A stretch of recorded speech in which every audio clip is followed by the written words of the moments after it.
जग्गी वासुदेवले सद्गुरुज्यूले शिव नै पहिलो जैन गुरु हो भन्नुभयो।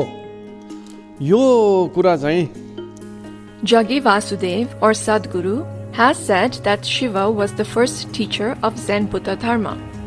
And he said this without knowing what Zen really is, not knowing what Zen means at all. So first of all, let's look at what Zen Buddha Dharma is. And once we understand what it is, the answer to this question will become clear by itself. As we looked at in the previous episode, there are 3 yans or vehicles in Buddha Dharma.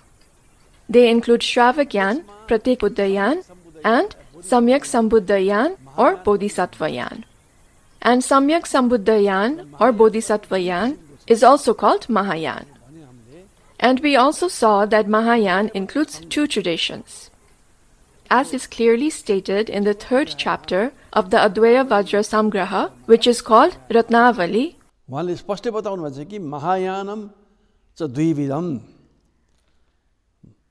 पारमितानय मन्त्रनयश्चेति भने महायान 2 किसिमको छ। Mahayanam cha dvividham paramitanayo mantranayascheti, meaning that Mahayan is of 2 types, Paramitayan and Mantrayan. Now we have already talked about many details regarding this topic, but I am referring to this here again as the question today is about Zen Buddha Dharma. And Zen Buddha Dharma is a Nikaya or school belonging to Paramitayan, in the same way that Theravada is a Nikaya in the Shravagyan. The history of Zen Buddha Dharma, as per the Zen tradition itself, began with Bodhidharma. Bodhidharma was from Kanjivaram, which is now known as Kanchi. He was the 2nd son of the Brahmin king of Kanjivaram. He was a Siddha, a realized master. He went to China from Kanjivaram, traveling over the oceans, standing on a platform made of bamboos. In other words, what this means is that he traveled there using his magical abilities. When Bodhidharma went to China traveling in this way, he was carrying the Lankavatar Sutra in his hands, and not a Shiva Sutra. Now, if Shiva had been the first Zen teacher, then he would have been well known to be as such, because in the Buddhist tradition and culture, the Guru is never forgotten. His name will always remain. And when we look at Bodhidharma's lineage of Gurus, it goes back to Shakyamuni and not to Shiva. No trace of Shiva is found. And what Bodhidharma was carrying with him was the Lankavatar Sutra, which is a sutra belonging to the Paramitayan school of Mahayan. The story is quite lengthy, but when Bodhidharma arrived in China, he first visited the king upon the king's invitation. During those times, gurus from India, and here India meaning the Indian subcontinent or South Asia, and thus also meaning from Nepal and Sri Lanka, these gurus would travel up to China and also to Tibet and to various other countries. And later, even gurus from Central Asia, from the northern parts of Afghanistan, would travel to China and to other places. And so during those times in Tibet and in China, gurus arriving there from South Asia were highly regarded. So the king himself invited Bodhidharma to visit him. And upon meeting, when the king asked Bodhidharma how much merit he, the king, had accumulated from the various many virtuous karma or deeds he had performed, Bodhidharma replied in the style of Zen, "You have not accumulated anything." Now, in using these words, that nothing had been accumulated, Bodhidharma is not saying that there was absolutely nothing or that it is useless to perform virtuous karma. He was pointing to Paramartha Satya, or the ultimate truth. The accumulation of virtuous karma is Samvritti Satya, or relative truth. So to imply that what Bodhidharma meant was that it was useless to perform virtuous karma is not in accordance even with the Zen tradition. But the king did not understand this, and so Bodhidharma, thinking that there was no one there who would understand him, went to a nearby cave, and turning towards the wall of the cave, he sat in meditation. Soon after that, he was approached by a Chinese who requested Bodhidharma to teach him. The story goes that even when this person requested him multiple times, waiting in the snow and enduring many hardships, Bodhidharma ignored him. But with time, as he passed many tests of hardship, Bodhidharma finally taught him. This person's name was Huike, and up until 6 generations after him, the teachings were passed down to only a single person. Then Huineng of the 6th generation became a renowned guru. It is said that Huineng was not well educated, but nevertheless was able to understand some things. And upon hearing the Chinese translation of these words from the Vajrachedika Sutra, क्वचित अपि न प्रतिष्ठितम चित्तम उत्पादितव्यम भन्ने शब्द कहीँ पनि चित्तलाई नराखिकन चित्तलाई जगाऊ. Kvachit api na pratishthitam chittam utpadayitavyam, which means awaken the mind without establishing it anywhere, Huineng attained realization. Here, realization does not mean that he became a Buddha. He attained the first bhumi or level as per the Mahayana tradition. And he had already practiced extensively before this happened.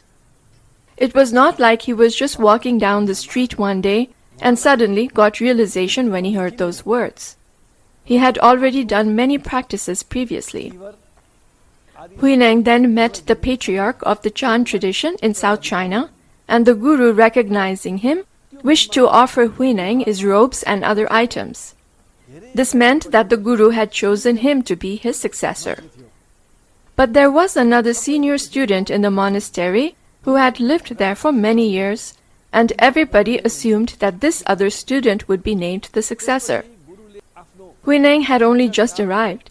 He was someone new and a novice with regard to the monastery. So, in order to decide who his successor should be, the patriarch, whose name was Hongren, asked the two to write about their realization on a wall. The senior-most one, the one who was expected to be the successor, wrote, "The body is a bodhi tree, the mind is a mirror, always clean the mirror, clean it, and keep it clean." He wrote this poem, and all the other monks there praised it. Then Huineng came in and asked one of the monks to read to him what had been written, and the monk did so. Huineng then asked him that since he did not know how to write, would the monk write what he recited? The monk agreed and wrote this for him. "There is no bodhi tree, there is no mirror. Where does the dust fall that it can be cleaned off?" Thus, based on this expression of his realization, the patriarch made Huineng his successor. Now what Huineng wrote is related to the ultimate truth, so we will not go into that here. But again, this does not mean that klesh or emotional defilements do not exist at all. In a sutta in the Theravada Anguttara Nikaya, Bhagavan Buddha himself has clearly said, पभस्सरम इदम भिक्खवे चित्तम तञ्चखो आगन्तुकेहि उपकिलेशे किलितम. क्लेशले किल्लित भएको, दबिएको, दुःख दिएको भनेर. तर त्यसैको लाइनको मुनतिर पभस्सरम इदम भिक्खवे चित्तम तञ्चखो आगन्तुके उपकिलेशे विप्पमुत्तम. क्लेशबाट विप्रमुक्त छ. Pabhasaram idam pikkave chittam tanchakho agantukehi upakilisehi upakilitan, referring to how these kleshas make life problematic and difficult and create suffering. But then right after that line, he also says, Pabhasaram idam pikkave chittam tanchakho agantukehi upakilisehi vippamuttan, meaning that the mind is free and has always been free from klesh. And how is it free? It is this very point that is taken and practiced in depth in Zen and in Vajrayana, that the mind is free. Since Huineng had already practiced extensively and had already had experiences, he awakened upon hearing those words from the Vajrachedika Sutra, or as the Nepali saying goes, his eyes were opened. And that is why he said, there is no bodhi tree and there is no mirror. So where does the dust stay? Dust here refers to klesh. and this tradition was passed down from Huineng and became widespread over the centuries. In China, this tradition is called Chan and not Zen. Zen is a Japanese word. When texts coming from South Asia in languages such as Prakrit, Sanskrit, Pali, etc. were translated into Chinese, the word dhyan in Sanskrit or jhan in Prakrit or Pali, meaning meditation, was translated into a newly coined word, Chan. But this dhyan is not the dhyan which Jaggi Vasudev or Sadguru talks about. Dhyan in Buddha Dharma includes shamatha and vipassana. And so, dhyan in Buddha Dharma does not align with Sadguru's notion of it, because there is no vipassana in any of the teachings of Shiva. There is no vipassana dhyan at all. They only contain shamatha dhyan, including in the 112 methods taught in the Vigyan Bhairav. जसको बारेमा ओशो रजनीश ओशोज्यूले पनि व्याख्या गर्नुभयो तर त्यो त उहाँको आफ्नै व्याख्या हो. Rajneesh Osho-ji has also expounded on these 112 methods, although he has given his own interpretation of it. However, there are Shaiva traditions that expound upon these teachings, and when we look at those, we still only find shamatha. There is no vipassana. When we talk about dhyan in Buddha Dharma, it includes both shamatha and vipassana. In the Anguttara Nikaya, Ananda has said that if one wants to become an arhat, then one needs to do shamatha first, followed by vipassana, or do vipassana first, followed by shamatha, or do vipassana and shamatha together, etc., numbering 5 combinations of these in total. Again, in the 6th century, Shantidev, in the 8th chapter of his Bodhicharya states, समथेन vipassana सुयुक्त कुरुते क्लेश विनाशनम इत्यव्यत्य. समथ र विपसना जोडेर अभ्यास गरेपछि क्लेशको विनाश हुन्छ, यानी ऐनामा धुलो हुँदैन. Shamathena vipassana suyukta kurute klesha vinashanam ityavyatya. Meaning that by combining the practices of shamatha and vipassana, klesha is destroyed. Or with reference to the earlier story, there will not be any dust in the mirror. Thus it includes both shamatha and vipassana. Now, looking at any of the texts of Shiva or those ascribed to Shiva, including this Shiva Sutra or any other such text, no matter the name, such as Gheranda Samhita, which is actually Gorakhnath's, but let's accept that it was taught by Shiva. And there are those stories which are said to have been heard by Shiva from Minnath and Machindranath. None of these contain any method aside from shamatha. They all only include various methods of doing shamatha. In Buddha Dharma, someone is not considered to be a yogi or dhyani just because they claim to be one. Someone who has only done shamatha is not considered to be a yogi. Only someone who has done both shamatha and vipassana is called a yogi. And in the same Bodhicharya by Shantidev, one finds the instructions to first do shamatha followed by vipassana. In the Pali tradition, Bhagwan Buddha has stated that one can also do vipassana first followed by shamatha. But it is easier to do shamatha first. That is why the first option given by the Buddha is to do shamatha followed by vipassana. And the other options are to do vipassana first and then shamatha, or to do shamatha and vipassana together and such. Now, since there is no vipassana in any of the texts related to Shiva, how can Shiva be the first Zen yogi or the first Zen teacher? How would that have happened? Now, after Huineng, various branches of the tradition arose in later centuries. We do find such branches arising generally in Buddha Dharma. Why do they arise?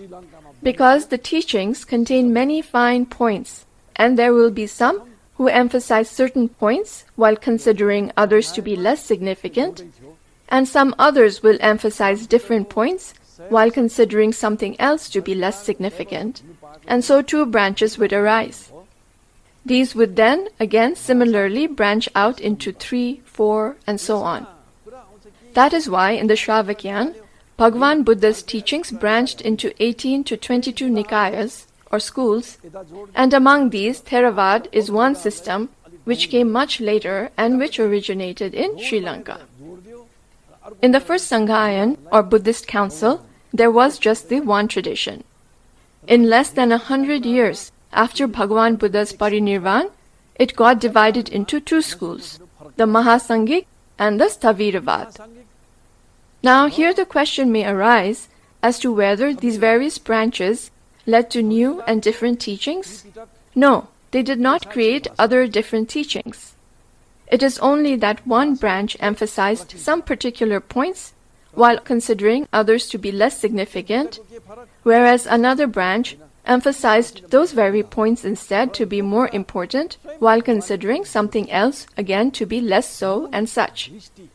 Thus the only difference among them is that of emphasis. Subtle differences in the interpretation of finer points can be found in the Vyakhya Pranali, which are called hermeneutics in English, of these various systems. Now regarding the two schools of Mahasangik and Sthavirvad, the Tripitak of the Sthavirvad was written in the Paishachi language, whereas that of the Mahasangik was written in the Prakrit language. So what were the differences between the two? They are not really very different, with only some differences in a few of the finer points. And Bhagwan Buddha himself had talked about this, that mainly there should not be any divergence in the samyak drishti or correct view and in the marga or path, but having disagreements or making alterations in areas such as shil or ethics and precepts or pratimoksha or rules of discipline and others such as these is not of much concern. This has been said by Bhagwan Buddha himself, and at the time of entering into parinirvan, he clearly said that the lesser of the various pratimoksha or shil or the precepts of monks can be altered. For example, the one related to not wearing shoes. Now at that time, in the Indian subcontinent, particularly in the Magad area, that is in the current states of UP and Bihar, people would walk around without wearing shoes. This was because the roads were smooth, and the worst that could happen would be getting some mud or dust on the feet. But we can find it said that during the time of the Buddha himself, monks from Maharashtra came to him and requested him for permission to wear shoes, because the roads in the places they came from had thorns and sharp rocks and such, and it was difficult for them to walk barefoot there. And so, at the time of his parinirvan as well, the Buddha said that regarding rules such as these, the Sangha could come together and change them. And so, it was the differences in these very matters, that is of the Vinaya, that led to the division into Mahasangik and Sthavirvad, and not because of differences in correct view and path. And I already said this earlier, that Mahasangik is older, much older than Theravada. It arose at the same time as Sthavirvad. And this tradition, which became Mahasangik, is also a continuation of the same tradition that came from Ananda and others. Sthavirvad is not the only school that came from a continuation of that tradition. And the Mahasangik texts also included the Vidyadhar Pitak or Mantra Pitak. In the Sthavirvad, its Tripitak in the Paishachi language is completely lost, and what it had and did not is not known. But Sthavirvad continued to be divided into various schools over time. During the reign of King Ashok, it was divided into Sarvastivad and Vibhajyavad. And this Vibhajyavad is what eventually evolved into Theravada. And now it looks like there is no mantra etc. in Theravada, but as I mentioned in the earlier episode, in the Alabhaniya Thana Sutta of the Anguttara Nikaya, verses like Mantena jappena subhasitena yatha yatha parakamye भनेर आदि भनेको श्लोकहरू पाइन्छ. Mantena Japena Subhasitena can be found.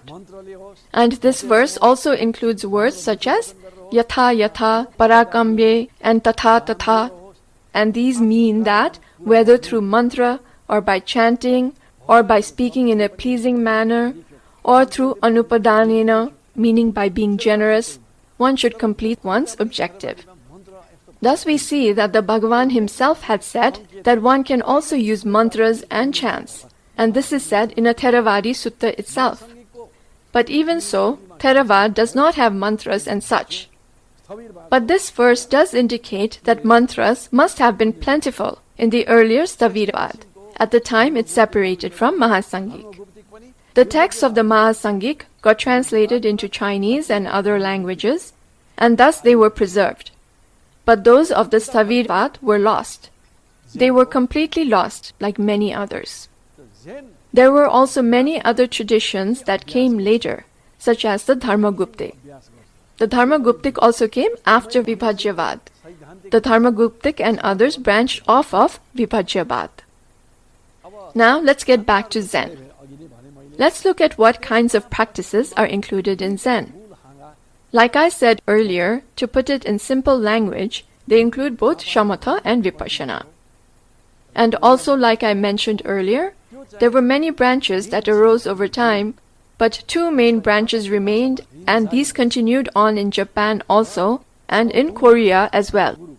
These are lineages of the gurus named Linji, who is called Rinzai in Japanese, and of the gurus Saoshan and Tungshan. They are combined into Sautung and called Soto in Japanese.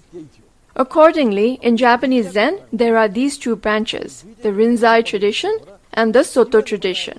China also had these two traditions. Now let's look at these two traditions to see what methods of meditation they include and whether they match the meditation practices taught by Shiva. In Rinzai Zen, they use the method of koans. It is called koan in Japanese, kungan in Chinese, and kongan in Korean. In this method, when the gurus of those times long ago were asked questions by their students, and here I am referring to Zen gurus and not some other gurus, so when the student asked the guru a question, the guru would reply in the language of Zen. Actually, this language is called Anutpatika Bhasha in Sanskrit. That is, language of the uncreate. They would reply in such a language that pointed to the nature of mind, or to Buddha. If one just reads these answers in an ordinary way, their meaning is not really understood, and they also seem strange. For example, in the case of a Chinese guru, Chao Chu, who is called Joshu in Japanese, a monk came to him, and after greeting him and prostrating to him, the monk asked, "Our sutras say that all beings have Tathagata Garbha. So does a dog also have this?" Tathagata Garbha means Buddha nature. And Joshu or Chao Chu answered by saying just mu. Mu is a Japanese word. In Chinese it is wu. Wu means no, and also has the meaning of shunyata. So that was the answer given. And the monk who asked this question was not a novice. He had already studied extensively and had done considerable practice. And upon hearing just that one word, he attained enlightenment. Here, attaining enlightenment does not mean that he became a Buddha. I will repeat this point again and again, because these days the word Buddha has been much corrupted. Thus, enlightenment here means that he had a glimpse of realization. He recognized it, that is it. So this method of question and answer is called koan or kungan or kongan. And the Zen guru gives the student a kungan to do vipassana on. How is vipassana done? One sits in meditation posture and repeating the word mu again and again, one looks for its meaning. What did the guru mean by it? What is its meaning? What is the meaning of mu? Now this is not a mantra. Although it is repeated again and again like a mantra, it is not mantra. It is a process of questioning the meaning of mu in this case.